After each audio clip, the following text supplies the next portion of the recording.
Boyoka, ces campagnes visent notamment à fragiliser le moral de l'opinion publique. Na mona kia bande ko ba congolais, nazo tangela bango communiquer ba FRDC na biso.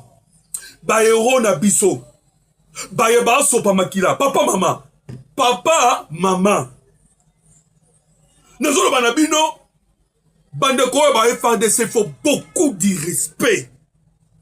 Nalobi, il n'y a rien sur la terre où il est qui ko sopa makila na bango.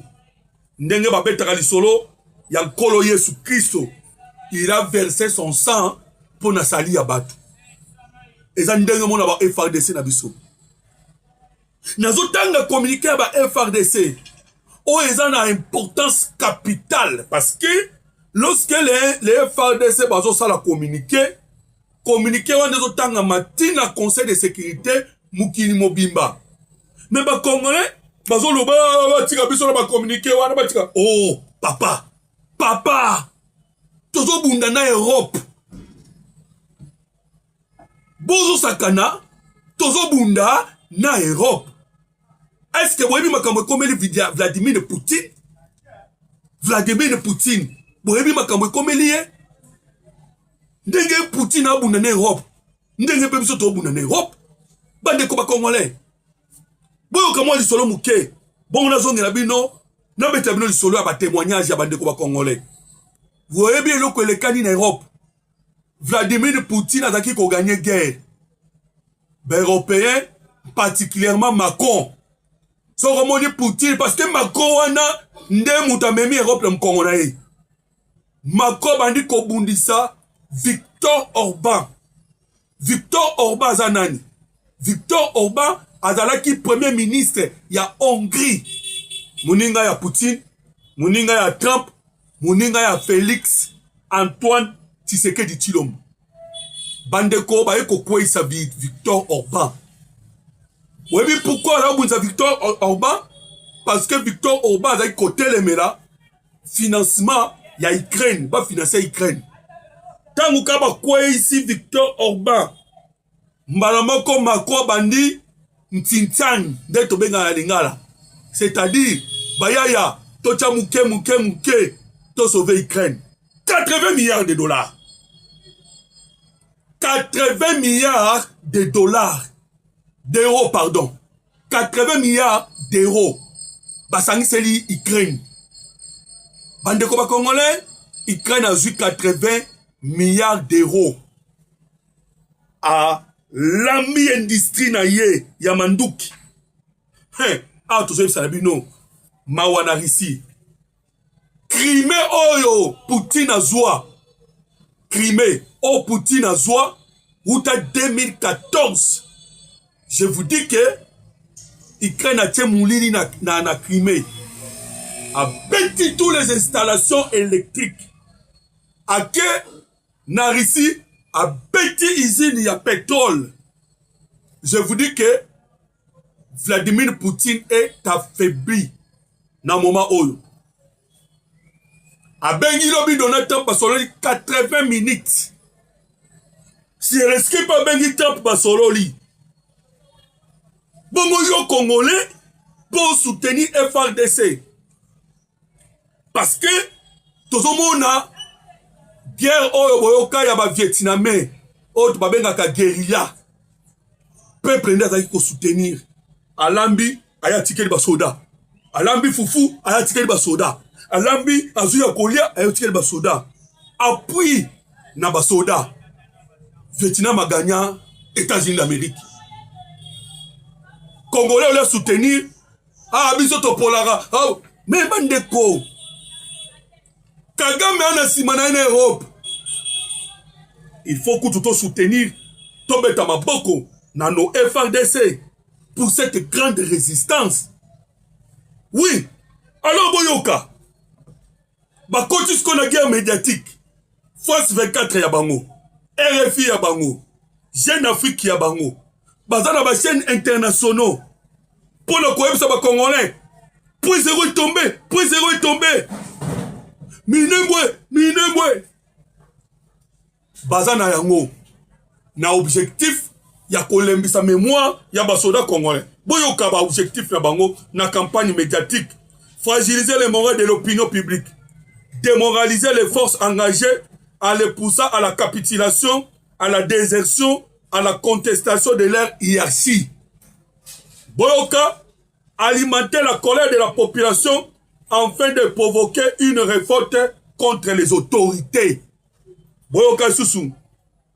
Il est vrai que des difficultés peuvent exister dans les chaînes de commandement. Elles méritent d'être analysées avec lucidité. Cependant, cela ne signifie pas que toutes les informations qui circulent sont exactes ou présentées dans leur véritable contexte.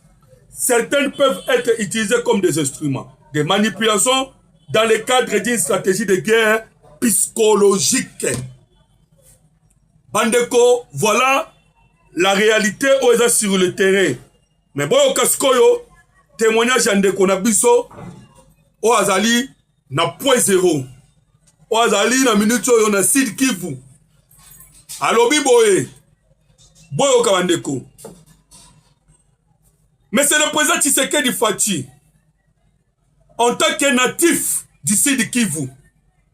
Je ne pense pas que l'objectif principal de l'ennemi, le Rwanda, soit de progresser vers la province du Tanganyika. Voici mon analyse. Alobi Boye, depuis son implantation au Sud Kivu, les M23 ne s'est toujours pas emparé de la plus importante zone aurifère de la province, située dans le territoire de Fizi. Selon mon observation, l'offensive en cours dans cette partie du pays viserait avant tout à prendre le contrôle de cette zone minière située à proximité de la limite entre les provinces du Sud Kivu et du Tanganyika. En effet, l'ennemi se trouve désormais non loin de Massissi, sur la chaîne de Mituba, et poursuit sa progression en direction de Bendera, Mapanda, où se situe une centrale hydroélectrique qui alimente une grande partie de Tanganyika. À Massissi, les populations locales ainsi que à plusieurs entreprises, notamment chinoises, exploitent l'or. D'importantes quantités de lingots proviennent de cette chaîne montagneuse de lingots. Ben voilà. Le long de cette chaîne se trouvent également plusieurs villages dont l'économie repose essentiellement sur l'exploitation artisanale de l'or. Lubichanko, Lubichanko 1, Lubichanko 2, Tululonge, Ngalula, Makungu, Nyange, Manageri. Depuis de nombreuses années, ces localités figurent parmi les plus importantes zones de production aurifère du Sud Kivu. À terme, la maîtrise de ces grands gisements miniers pourrait servir de base à une structuration politico-territoriale de type fédéral avec une ambition de contrôle durable des zones riches à minerais dans l'Est de la République démocratique du Congo. Témoignage de messieurs, comment est Sousunani, témoignage de messieurs Imani, voilà. Azali ko témoigner à partir de l'Est de la République démocratique du Congo, na Sud Kivu. Alors, que, atako bomona, tellement le Rwanda a eu des sanctions. Des sanctions makasi, alors tozoloba, Rwanda comme asphyxié. Alors, donc, les États-Unis d'Amérique a annulé à peu près 90%. 91%. Yaba aide na zai ko pesa na Rwanda. Tomoni mama ko mbongo Rwanda. Ishite. Tomoni bana moko carburant na Rwanda. Mati. Difficulté koti. Situation comme difficile. Alors le Rwanda atali ndazu kati ya ba militaire na ye. 50% ba militaire atindiki bango na Est à Congo. Pour sauver maintenant l'économie du Rwanda, qui est en chute libre. Voilà maintenant, n'en quoi zali ko témoigner. Ba gisement zali, na niveau à Sud Kivu, nanu ba kotate, yangwana bazo ya mobimba. Et, ba français, Emmanuel Macron, a trouvé un normal, mais bandeko, ba quoi na piège. na koti siko na mama na likambo. La France et le Rwanda tombent dans le piège. Piège na bango a tombé na ngoza nini? Point zéro. Bandeko ba Congolais ba raté déjà Kokota Katanga. Parce que l'armée congolaise a tozolo ba déjà toutes les dispositions. Renault déjà c'est Kotaki. Les dispositions ils ont mis il y a riposte au déjà ko pesama. Donc pour bakoma kuna baza en difficulté déjà. En même temps la pression maintenant diplomatique il y a grande envergure. Kwa bisanga ite ke ande komoloto botika na makamuna bino ya ba pression diplomatique. Bandeko, vous devez savoir que Clinton il a tout fait pour azwa Rwanda pour l'intérêt à Congo. Bon on a bien bandeko na ba Congolais. Bon moni ke banana bandi émission na sengi na bo emete, bo commenter, bo partager na sengité. Na tiki na conscience na bino bo salango. Mais bon on a bien parce que Congolais nyonso alobaka tangu nyonso bobeta Rwanda tokota tobeta Rwanda. Mais bobo ça na ka ba détail. Ba détail ezali o ezali ko permettre biso na tobeta Rwanda te. Clinton atinda ki Kagame. Kagame nde mutu mukolo génocide. Pourquoi balingaki génocide salama na Rwanda? Génocide il fallait salama na Rwanda pour que bazwa Rwanda ba pesa mboka wana mobimba le statut de victime. Victime ba tira si victime te. Victime ezalo ko ebembe. Mutu akufa ou un maladif ou mutu moko marque wana. Donc il fallait Rwanda azwa statut ya victime. Comme ça Rwanda abanda kosala ba atrocité, abanda kosala ba dégâts na est ya Congo. Ah, moi ba toucher zate. Donc Rwanda azana statut ya victime, lokola génocide et sanama na Rwanda.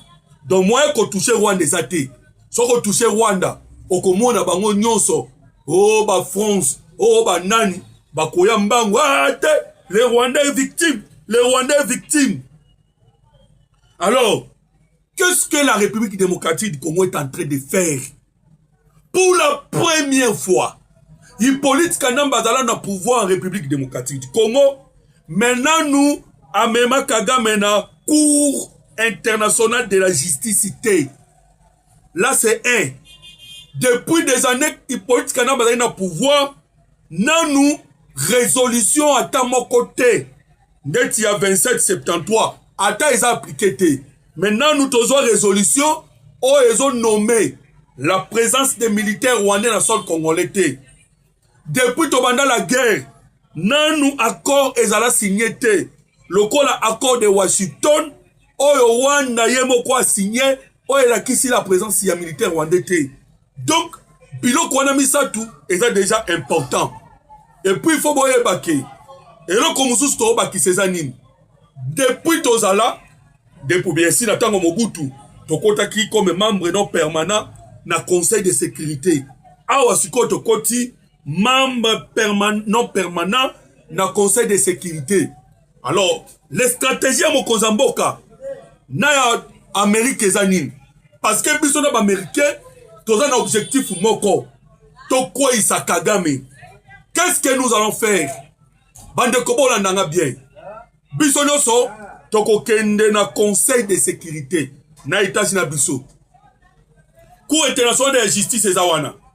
Na Conseil de sécurité toko bundane na France. Tozo bunda na France na Conseil de sécurité. Déjà bandeko, Conseil de sécurité wana toza déjà na même mise parce que biso ne ba président. Ndenge toza ki ba président na Assemblée générale des Nations Unies.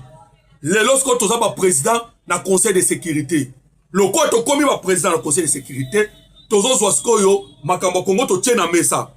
Voilà pourquoi moi Kagame a potambang parce qu'il a dit que moi ya jié eza moi moko très dangereux pour le Rwanda. Moi moko très dangereux pour le Rwanda. Maintenant au niveau Conseil de sécurité, toko démontrer na ba façon tout parce que déjà ba expert ya Nations Unies ba yaki na Conseil de sécurité batali si ba document nyonso ke l'armée rwandaise ezali ko se retrouver dans la zone où ba FDLR bazate. Ça c'est clair maintenant. Selon les enquêtes, il y a des experts en Nations Unies. Donc, awa sikoyo, tozo kende kozwa les droits officiellement na niveau ya Conseil de sécurité. Mais avant même ba droit wana zwama, on va maintenant lancer la guerre officiellement. Et ceux qui va bando funda biso nde ba président. Donc moi j'y ai beaucoup na makambo bandeko ba congolais. Beaucoup na makambo. Même France a une résolution. Parce que France a quoi bloqué biso. Na résolution tant on ndoko beta. Boye ba ke ba kokuta na biso nde ba président. Biso nde ba président. Maintenant ennemi, il faut qu'on tika ye ko piéger. Nous avons piégé les Rwanda à se retrouver ce qu'on a dans la zone Oyo et c'est un qui se retrouver. Là c'est un. Les Rwanda, Aye Soussou, Emmanuel Macron, t'ozouillé la main dans le sac avec des mercenaires français. Voilà pourquoi au monaki a Tindeli Bisso, le président sud-africain Cyril Ramaphosa. Pour que Ramaphosa aille à Kotala, ce qui moyenne ou Esengeli et Salama, de sorte que les a récupéré Basoda Naï. Mais le président Tshisekedi a dit non. Aïbisi car Emmanuel Macron et donc Macron, longola maboko na o na soutien Rwanda. Soko longola maboko na yo, tozi ba français, tozo mselio. Mais soki oboyi, tozo sambisa bango awa. Pena miso mkini mobimba. Et maintenant, tozi pe ba preuve. Tokome ma ba preuve na conseil, na Cour internationale de la justice. Bino pe ba français boko samba. Pourquoi? Parce que vous participez et le monde a état criminel Oyo Bazaliko mettre les sécurités à l'est de la République démocratique du Congo. Bande Koba Congolais, je pense que Nazana ba document mususu ebele awa otozana yango mais faute du temps Bande Koba Congolais naza obligé nakata émission. Bota la biso maintenant Délice Sanga. Oh, communauté internationale na bukani makolo. Massa se zwinga na makolo. Na habite so bon mona où la lumière vous dérange. Mais hier azotambola à l'aise na Burundi. À l'aise. Bande ko ba congolais. Bon moni ke bato ba otambola lu kuta ya kosakana te. Voilà. Matondo mingi na bino. Bande ko bon moni ndenge na toki. Je ne cesse de vous rappeler pour na bande ko tout ya mutema malamu. Tozo sala musala na ba conditions Tito côté, faute des moyens. Numéro la sur téléphone, ils ont plus 243 89 40 330 80. Plus 243 89 40 330 80. De quoi c'est peine à Moussala Tozo Sala? Ils allaient pour l'intérêt de la nation, pas pour mon intérêt, mais pour l'intérêt de la nation, il peut nous aider. Numéro à moi, on a ici pour que Tobong Saba. Condition moko ya malamu. Alors jusque là, to le belango maintenant to zuite, on va continuer parce que to kozwaka ndeko moko o akosunga biso pour que to kokako améliorer condition ya musana biso. Alors merci beaucoup Nzamba Pambola bino, à la prochaine.